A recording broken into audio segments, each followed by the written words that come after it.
I was supposed to see her as nothing more than my brother's wife. But I never could. The wedding happened in early fall, in her parents' backyard, flowers everywhere, people smiling like life was as simple as cake and vows. She looked beautiful. Everyone said so. But to me, it was different. To me, she was the beginning of a question I never dared answer. What if she weren't married to my brother? Lauren was the kind of woman who moved through the world with quiet confidence, graceful without trying, observant without judging. When our eyes met that day, it was only for a moment. But it wasn't neutral. And in the weeks that followed, that moment echoed.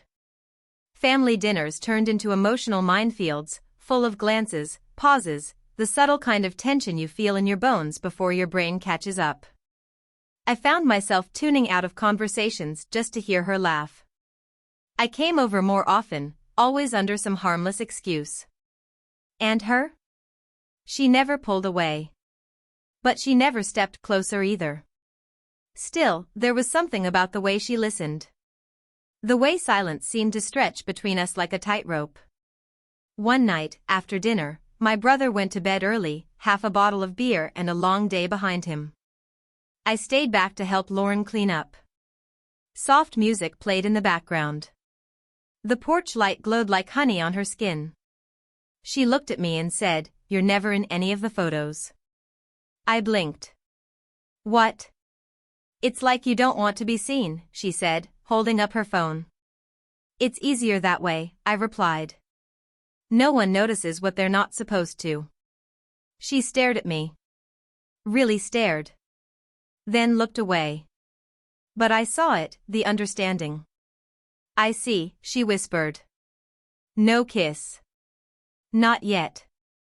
Just that breathless stillness where you both know the line is right there, waiting." After that, I started avoiding her. Cancelled plans. Ignored texts.